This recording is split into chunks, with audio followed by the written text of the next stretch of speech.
নমস্কার বন্ধুরা, চলে এলাম পিঙ্কির রান্নাঘরে। তো আজকে ঘরে থাকা উপকরণ দিয়ে এত টেস্টি একটা রান্না তোমাদের সাথে শেয়ার করব। তো চলো দেখে নাও। প্রথমে একটা হাঁড়িতে জল বসিয়ে দিলাম। তো বাড়িতে থাকা যে কোনো চাল তোমরা ব্যবহার করতে পারো। আমি এখানে 40-94 চাল ব্যবহার করেছি। তো চালটা ভালো করে ধুয়ে নিয়ে আমি এখানে ফুটিয়ে নিলাম 90%। ফুটিয়ে জলটা ঝরিয়ে নিচ্ছি। ভাতে যে ফ্যান জলটা আছে সেটা ঝরিয়ে নিচ্ছি ভালো করে। ঝরিয়ে নেওয়ার পর ওপর দিয়ে একটু জল দিয়ে ভালো করে ধুয়ে নিতে হবে। তারপর কড়াইতে তেল দিয়ে এলাচ, লং, গরম মশলা সব কিছু দিয়ে দিলাম। দিয়ে নাড়াচাড়া করে দেখো গাজর কুচি করে রেখেছি আর ক্যাপসিকাম কুচি করে রেখেছি, সেগুলো দিয়ে ভেজে নেব। আর আমি সেই সর্ষের তেলে কিন্তু ঘিও দিয়েছি, তাহলে কিন্তু সেন্টটা ভালো হবে। তো সর্ষের তেলের সাথে একটু ঘি দিয়ে দেবে। তারপর কিন্তু ভালো করে গাজরটা নাড়াচাড়া করে ভেজে নেব। পরিমাণ মতো একটু লবণ দিলাম, স্বাদ মতো। তারপর ক্যাপসিকামটা দিয়ে দিলাম। ক্যাপসিকামটা দিয়েও ভালো করে নাড়াচাড়া করব।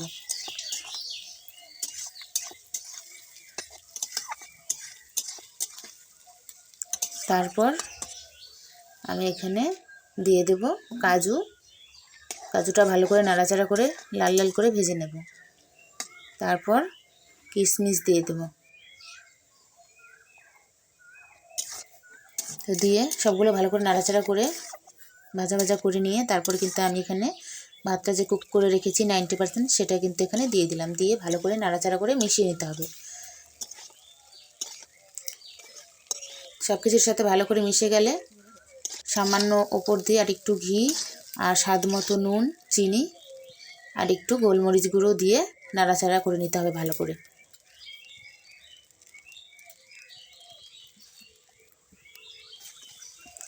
তো সব কিছু দিয়ে ভালো করে নাড়াচাড়া করে নিয়ে নামিয়ে নিলেই কিন্তু হয়ে গেল ফ্রাইড রাইস। তারপর কিন্তু আলু কষা করব, সেই জন্য বড় বড় আলু দেখো আগে তেলের মধ্যে লাল লাল করে ভেজে নিচ্ছি। সেই তেলের মধ্যে গোটা জিরে ফোড়ন দিলাম, পেঁয়াজ কুচানো দিয়ে দিলাম, 4টে গোটা রসুন দিয়েছি, নাড়াচাড়া করব।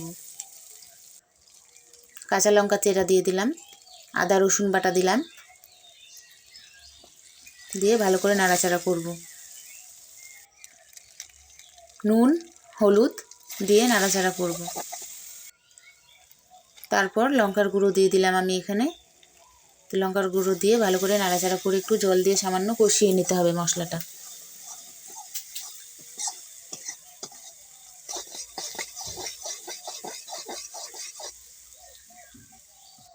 তো দেখো সামান্য একটু জল দিয়ে মশলাটা ভালো করে কষিয়ে নেব। আর কত সুন্দর কালার হবে এইভাবে। আর তেলটাও ছেড়ে দিবে যতক্ষণ না ততক্ষণ কিন্তু কষাতে হবে। তারপর ভেজে রাখা আলুটা কিন্তু আমি এখানে দিয়ে দেব। দিয়ে ভালো করে নাড়াচাড়া করব। কিছুক্ষণ 5 মিনিট মতন নাড়াচাড়া করব। দেখো আলুটা কিন্তু আমার কষানো হয়ে গেছে। এখন কিন্তু পরিমাণ মতন এখানে ঝোলটা দিয়ে দিতে হবে। তো বেশি দেওয়ার দরকার নেই, যেহেতু আলুগুলো আগেই ভেজে রেখেছিলাম। দেখো আমার ঝোলটা ফুটছে। আমার ঝোলটা কিন্তু এখানে হয়ে এসছে। আর কিছুক্ষণ জাল করে নিলেই কিন্তু আমার ঝোলটা রেডি হয়ে যাবে। আর এদিকে আমি পাটায় গোটা গরম মশলা নিয়ে নিয়েছি, এলাচ, লং, গরম মশলা এগুলো একটু থেতো করে নিচ্ছি। নিয়ে বেটে দিয়ে দিলাম। দিয়ে কিন্তু নামিয়ে দিলেই আমাদের আলুর কষা হয়ে গেল। এত সুন্দরভাবে দেখো গ্রেভিটা কত সুন্দর লাগছে। আর এইভাবে কিন্তু দুর্দান্ত হয় খেতে। তোমরা অবশ্যই বাড়িতে একবার ট্রাই করো বন্ধুরা। আর আমি কিন্তু বাড়িতে থাকা চাল দিয়েই কিন্তু ফ্রাইড রাইসটা রান্না করেছি। ভালো লাগলে চ্যানেলটি সাবস্ক্রাইব করে তোমরা পাশে থেকো, ঠিক আছে বন্ধুরা?